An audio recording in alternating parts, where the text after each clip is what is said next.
Welcome to this episode of our show, True DataOps. I'm your host, Kent Graziano, the Data Warrior. In each episode, we'll bring you a podcast covering all things related to DataOps with the people that are making DataOps what it is today. If you've not done so already, be sure to look up and subscribe to the DataOps.live YouTube channel, where you'll find all the recordings from past episodes. If you missed any of our prior episodes, now's your chance to catch up. Better yet, go to truedataops.org and subscribe for this podcast. Now, my guest today is my friend, Dr. Daniell Belissent, the Principal Data Strategist at Snowflake. Welcome to the show, Jennifer. Thanks, Kent. Super excited to be here with you today. So for those who don't know you, can you give us a little bit of your background in data management and your journey at Snowflake? Wow, I don't even know where to start, but my background in data really started, it started actually back a long time ago. So I won't give you the whole history, but I was an econometrician by training and spent some of the early years of my career running regressions alone in a hotel room in Moscow, doing housing policy analysis, running kind of simulations of alternative housing programs and seeing what the impact would be on families receiving new subsidies as well as the government.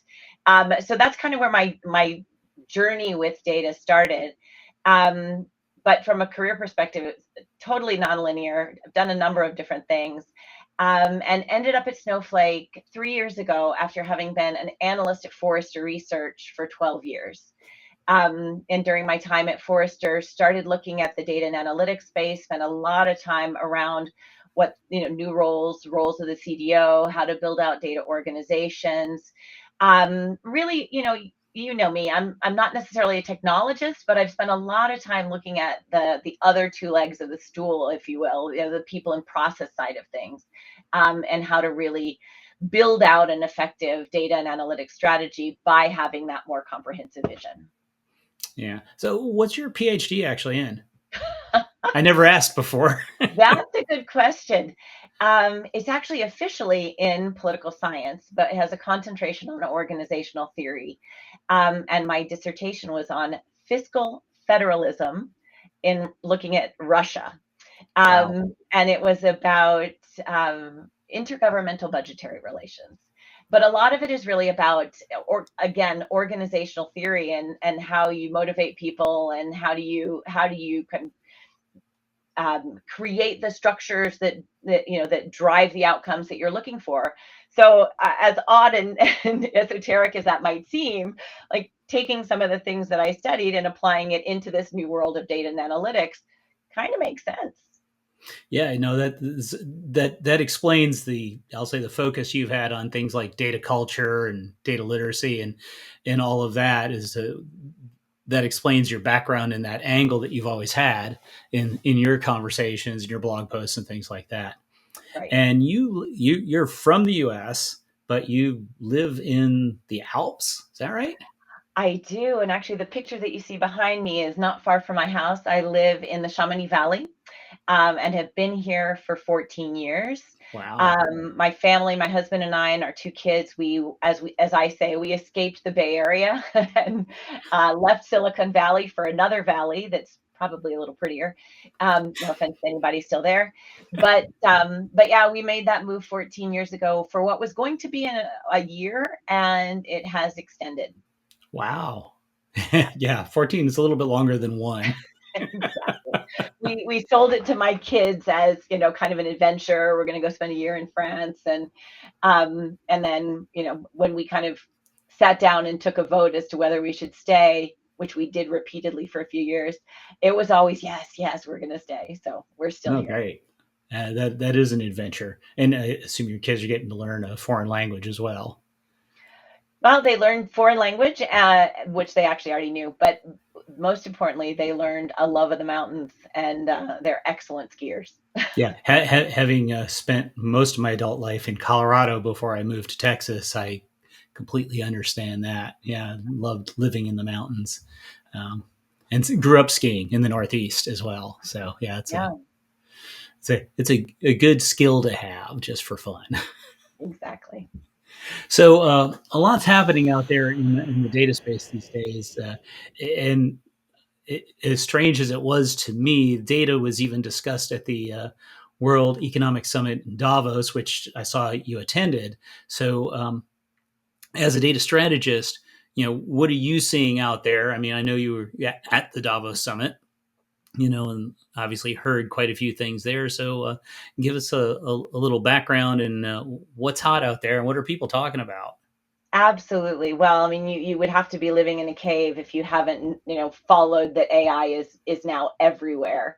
And what we've seen is this explosion on the scene of Gen AI over the last couple years has really led to an acceleration of all AI initiatives. It's like people are now really interested. Board level, board members are asking about it. And I hate to use the term, but I'm going to because people do. It's really democratized, at least the interest in AI. And as we all know, and as the former CEO of Snowflake has always said, there's no AI strategy without a data strategy. um, I was just also at Mobile World Congress, and as someone said there, the telcos are always looking well, they're looking for ways to monetize some of their investments that they've made in their network. And so they're looking for growth opportunities. And as people are saying now, just like at Davos, AI was everywhere at Mobile World Congress. And people are saying, if AI is the fuel for growth, data is the fuel for AI. So what I'm really excited about as a data practitioner is that there's this renaissance, there's this renewed interest, and it's not that it had ever gone away, but now everybody is excited about AI and the understanding that you've got to have a robust data foundation to be able to do data, to be able to do AI well. So that's what I'm excited about, seeing that acceleration. And I'm always out asking our customers, repeating that mantra of no AI strategy without a data strategy, but Right. asking them pointedly, does your data strategy match your AI ambition? And that's what it's really Hmm. about. Yeah, that's a good question. I haven't heard it put that way, but that's a really good point. Yeah, because you could have all these visions of what you want to do with AI, but if your underlying foundation based on your data strategy really isn't getting you into a position to actually support the AI strategy, right? It, That's got to be there. exactly, Kent. I mean, if you can't find your data, if you can't access it, if it's crap, we all know the term garbage in, garbage out. You're just not going to get the insights that you need. And the one one of the anecdotes or the metaphors I often tell is I show this slide with the scene, and you remember it. It's got Maverick and Goose sitting there in the classroom at Top Gun. And they whisper to each other, and Charlie, the instructor, says, excuse me, Lieutenant, is there a problem? And he says, the data is inaccurate. And so I start your data on the MIG is inaccurate, right? So I start presentations and say, imagine if the data that you have on your fiercest competitor is wrong. You might make a decision that's going to put you at a disadvantage. You might take a risk that you don't need to take. You might invest in something that's completely the wrong direction. So I use that Top Gun reference to say, you really don't want to be in that situation where the data is inaccurate. Yeah, that's definitely a problem. And I don't think people think about that. They somehow think that just because of things like ChatGPT, it looks so easy from the outside that they're going to throw some sort of Gen AI on it, and whatever it is they've got in their data lake or their data swamp will suddenly become valuable, and propel them off to the next level of their organization without ever really thinking about, well, how good is that data and what impact is that going to have.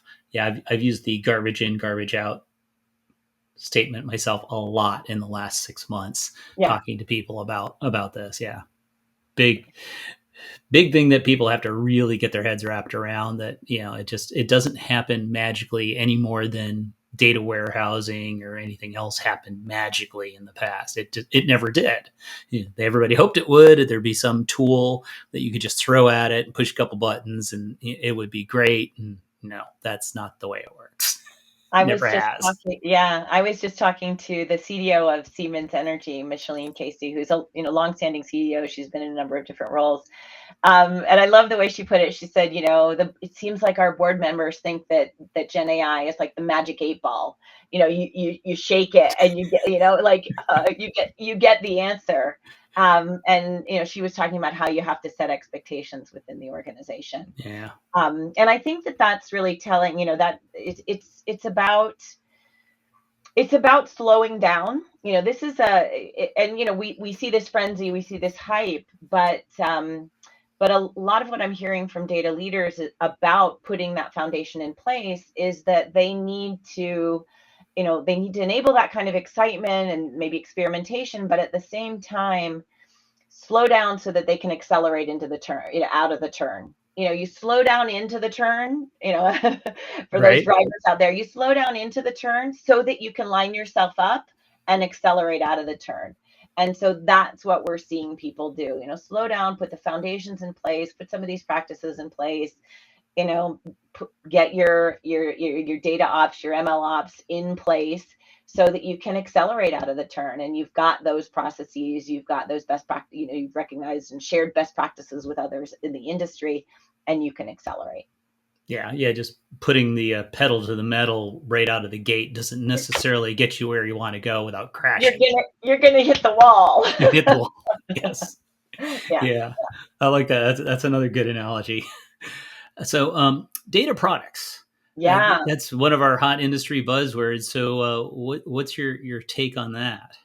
I love data products, if you can really say that. But because when you think about, we've talked about data as the new oil, data is gold, data is this, data is that. I hate those. But what we're really ultimately talking about is the need to ensure that data can be used. So, data is a resource. It's actually a renewable resource because more people can use it, and you want to get to that. You want to get to the point where you've got data gravity, where people are excited to use it, and new, applications and services and things are going to come to it. And it's by creating data products that you can really best do that. Quality data products, we can get into the data quality, and we can get into all of the requirements that are underlying those data products. But really, if you look at the definition of product, it's something that will be used. You're going to create something for use. And so it's obviously a complicated shift in thinking within organizations, because ultimately you need to find out, who's going to be that product owner, and what does that mean, and how do you listen to your customers that are downstream and capture their requirements.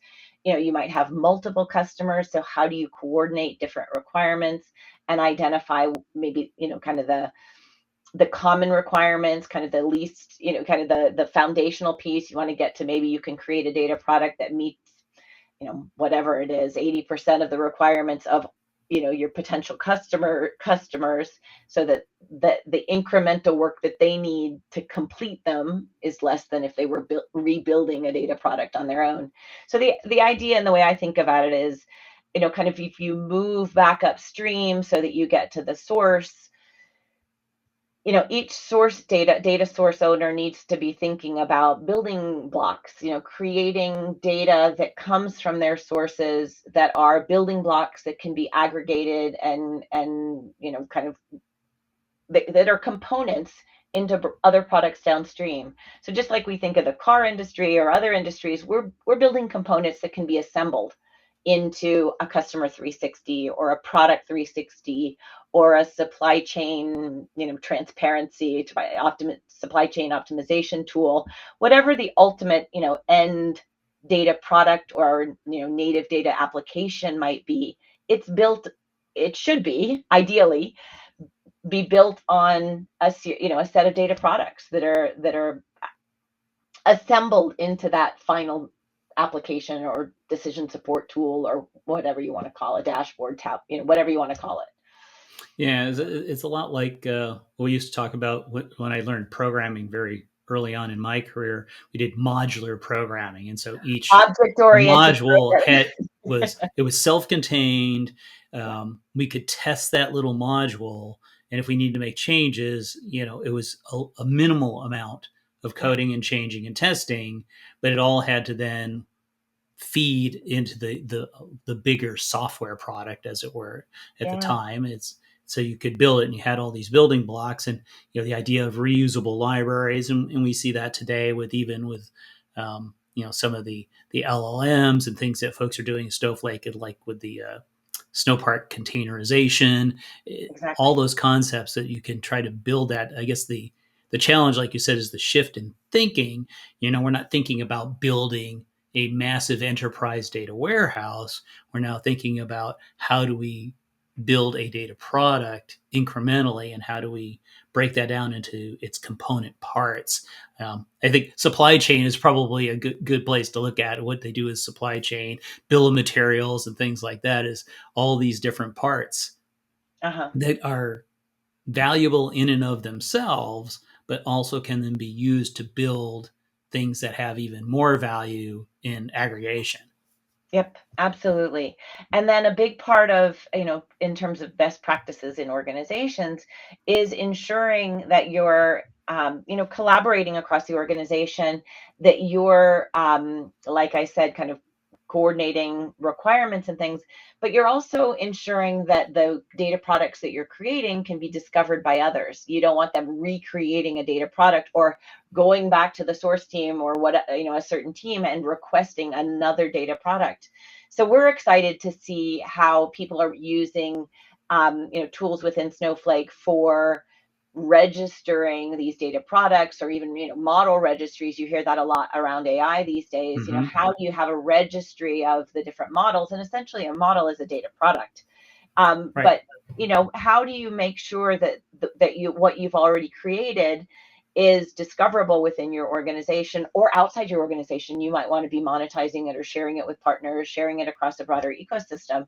So how do you make sure that that's discoverable, so that you are enabling that kind of reuse? And any reuse is just, it's increasing the ROI on that particular data product, or that the investment that you've made in the data set, et cetera.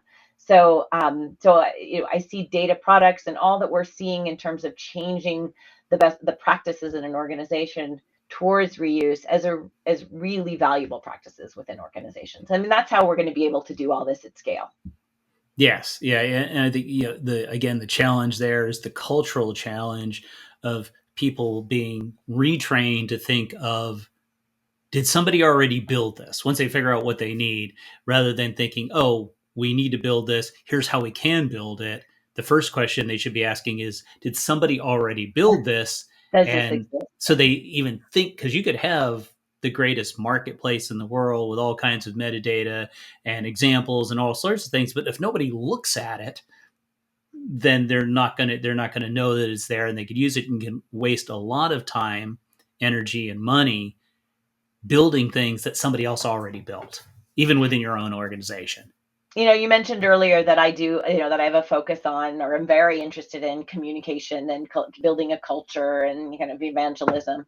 And that's a big part of it. How do you communicate all this across your organization? And some of the CDOs that I've been talking to lately have really focused on, I spend a lot of time doing show and tells within my organization, talking to people, showing people what we have, introducing our data catalog or our model registry, just so that people know that it's there.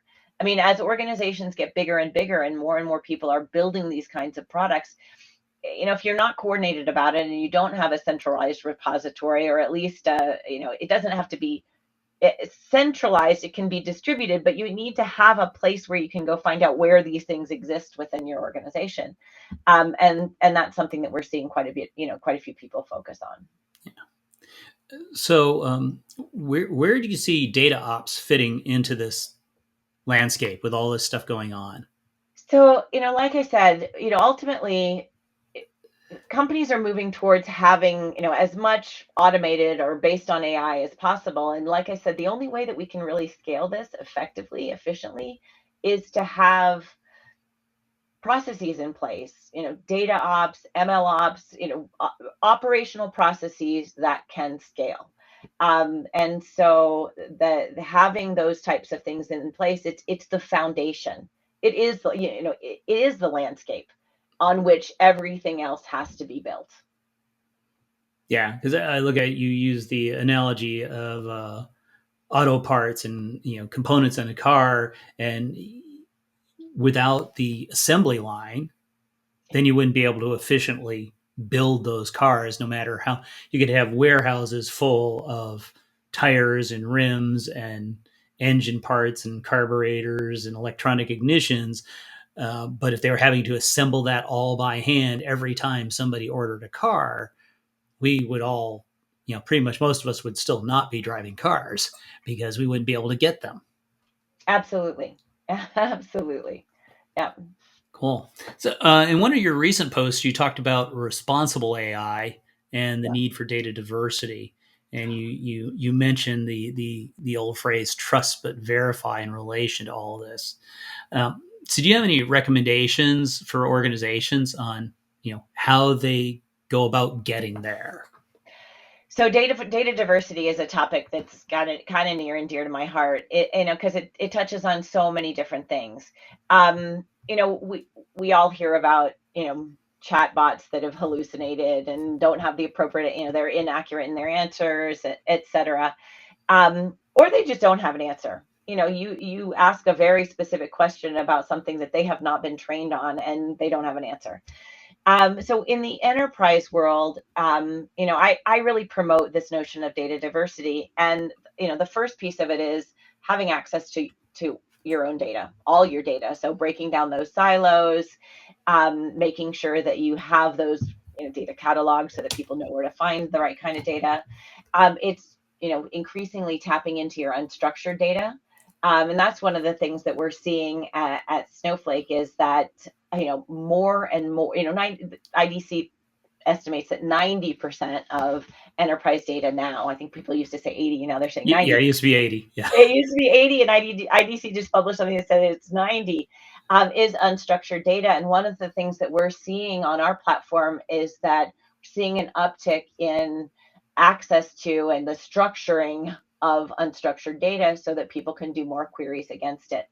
So, breaking down those internal silos, accessing unstructured data, collaborating with, partners, sourcing third-party data. So like through the Snowflake marketplace, finding data sources that will complement what you have internally. As one CDO once told me, with our own data, we can only look internally, which makes sense, but we need to see, what other waves we could ride in on. We need industry benchmarks, regional trends, those kinds of things. So, how do you access that kind of data? Maybe even looking at how to create synthetic data to ensure that you've got the right, distributions and populations within the data that you're running your model on. So those are the 5 steps that I've outlined in terms of ensuring that you've got diversity in your data. And it's all about having that diversity that is going to mitigate the risks of hallucination or bias within AI. But the trust but verify, we can't just accept an answer from something. We don't necessarily always just trust, well, we shouldn't, but people do, trust a newspaper article or trust a news source. You should be asking where the underlying source is. You should be trying to understand, what the logic in that conclusion is. And so that's really what trust but verify was about in this context, was holding our models to some of the standards that we've just established in our lives. What data was it trained on? We need to be able to ask. And now new things like retrieval augmented generation. You can point a model to some specific sources, which makes it easier to know what sources that those answers come from. But it is, it's a practice that we need to get into, not just accepting an answer as, the truth, but kind of going back, thinking critically about it and seeing if we can source and verify what at least where it came from. Yeah, because even back in the early days of data warehousing, that was a question that always came up. I know I built many systems where, the first round of reports, somebody would question the results and Yeah. say, yeah, I don't think that answer is right. I think your data warehouse is wrong. And we had to be, I learned early on about data lineage, right? We had to be able to trace and say, okay, well, you said this was the source of the data. These were the business rules. Here's what we applied. And that's how we got no, that can't be, that can't be right. And then we go back and look at the source system. It's like, okay, here's your data in the source system. And they're like, oh, that data is wrong. Yeah. And there's nothing I can do about that in building my data warehouse. If the data you're giving me is wrong, Right. then yes, the answer is not what you were expecting because it's not right. It's just not right. You got to go back and correct the source. And so now we're seeing that. I'll say probably it's an order of magnitude more important now if we're going to throw things like Gen AI at it, Exactly. right? Exactly. To really be able to understand that. And I think as we're expecting more and more decision makers to make decisions or use native apps, or as I like to call them, decision support tools, but using data, using incorporating the insights from these models and data into their decision-making process, we need to teach them how to ask those questions so that they can be comfortable, so that they can have the confidence to say, okay, I'm going to take that insight that tells me that I need to raise my price in this particular market. And I'm going to do that because I know that it's based on this data, and I know that the underlying logic in this model. So yes, we can't, I mean, I know we can't necessarily know exactly what happened under the covers in certain AI models, but we can understand. In many cases, I mean, obviously, some of the deep neural networks, it's much harder. But in a lot of what we're using today, we can teach somebody what the underlying business logic was, and we certainly can point them to what those the source data was. So I think that in order to really put these insights into practice, and have an impact on the organizations, we have to be able to do that kind of trust and verify and build the confidence. Because ultimately, we can talk about data all we want, but if nobody's taking action from these insights that we're delivering, there's no impact on the business and there's no value that's added. So it's really hard to justify the ROI in the data, in the AI, et cetera, if nobody's using it to make decisions. Exactly. So we need to be, kind of thinking about how we invest in those decision makers and get them confident. Of course, a decision maker could be a machine in some cases, but Yeah. it's still as important to verify. As you know, when we talk about true data ops and the philosophy of true data ops, we had our 7 pillars. So I wanted to get some quick feedback from you on of those 7 pillars of true data ops. What do you think is really important in this area? So I knew that question was coming, Kent, and I was, and I hesitated between two. So I'm going to go with, and the two were governance and collaboration, because those are two things that are very near and dear to my heart. But I'm going to go with governance because really, ultimately, there's no collaboration without governance. And the way we think about governance at Snowflake is that there are 3 pillars. It's about knowing your data, what's in it, tagging it, classifying it, being able to know where you need to apply some of the security measures, the protections, and ultimately do it. So it's know your data, secure your data, and ultimately be able to unlock the value of your data is the third. And so that the unlocking the value is the collaboration piece. And so being able, putting those first 2 in place allows you to unlock. And we've just recently gone through an exercise where we've looked at a year's worth of usage on the Snowflake platform. And we've looked at the uptake in certain features, things like, object tagging and applying masking and row access policy. And we've seen massive upticks in those, the use of those, that functionality within the platform. But interestingly, what's increased most is the use of these privacy protected, these protected data sets. And so what that says is when people can truly know their data and apply the right policies to their data, then they can be comfortable using it in those appropriate ways. They can be comfortable allowing, the right user to use it for the right purposes. And that really is, and that reinforces this notion of, if you know and if you can secure, then you can unlock the value and you can collaborate with it. And I just think that's really exciting to see Yeah, that. and so that becomes part of, I'll say, the process of building a data product that's going to be used, is having the governance in place and the tagging Absolutely. and the appropriate masking, so you're not inadvertently exposing the wrong data to the wrong people in your data product. It's not just about throwing data out there and saying, okay, everybody, go for it. Here's a little data product with some information in it, and knock yourselves out.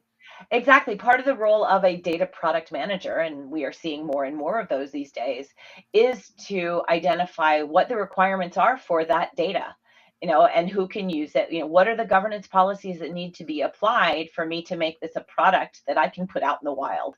It's like putting the label on a product. Here's the warning label: not to be taken by children under 2 years old, or only to be consumed, in this quantity.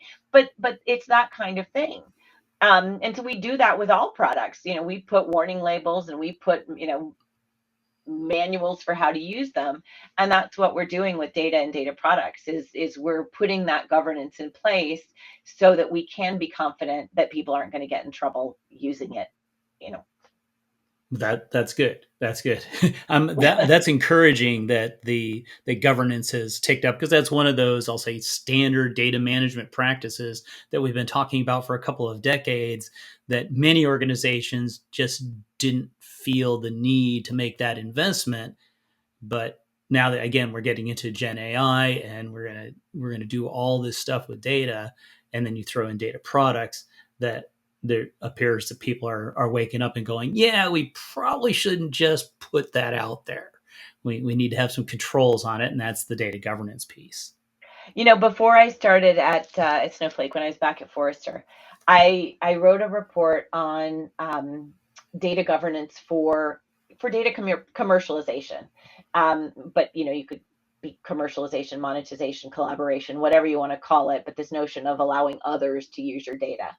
And I wrote about bidirectional governance. We or and bidirectional lineage. So where your data came from, the provenance of your data.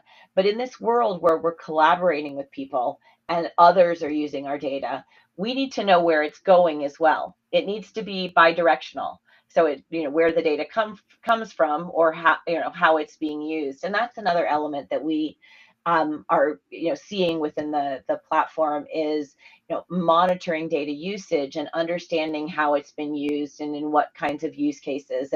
And you can not only control kind of upfront, but you can know what's happening downstream, and track that usage when you're using and sharing data on the Snowflake platform. So that's another element that I think is really exciting.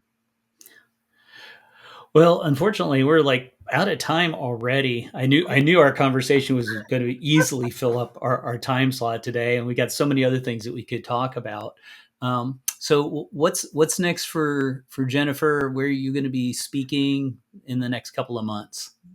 So, as we mentioned earlier, next week I'm going to India, but which I'm excited about. Lots of excitement around AI and Gen AI in India. But in the next few months, I'm going to be at Data Innovation Summit in Stockholm. We'll be speaking there about what we've talked about today. Does your data strategy match your AI ambitions, that kind of thing. And then I'm going to be at Snowflake Summit in June, and very excited to connect back with my colleagues and all of our customers, and just feel the excitement that we're seeing around the Snowflake platform, and a lot of the announcements that we've made around AI as well. And Snowflake Summit this year is going to actually be This back in year, San Francisco, right? yes, we're no longer in Vegas. It will be June 3rd to the 6th in San Francisco. Yeah. Very good. And so, what's the best way for folks to connect with you after the show here? The best way is to either reach out via my Snowflake, email, or through LinkedIn. And I think you've got there you go. The way to connect with me on LinkedIn. Awesome. Well, Perfect. it's been great having you on the show today, Jennifer. Appreciate your time, and you fitting us into your, I know, incredibly busy schedule there with all that you do at Snowflake. So thanks for being with us today. Thanks to all the viewers for joining. Be sure to join me again in 2 weeks when my guest will be Dr. Shantana Tooley, who is a true data scientist and engineer with a PhD in physics and nuclear science. Currently, Shantana is the director of data at Upsolver. So I think we're going to have I met her in person at Data Day Texas back in January. I think we're going to have a really good conversation with her about what's happening in her world with data and data science. And so, as always, be sure to like the replays for today's show and tell your friends about the True Data Ops podcast. Don't forget to go to truedataops.org and subscribe to the podcast so you don't miss any of our upcoming episodes. So until next time, this is Kent Graziano, the Data Warrior, signing off for now. Thanks, Kent. It's been great to be here.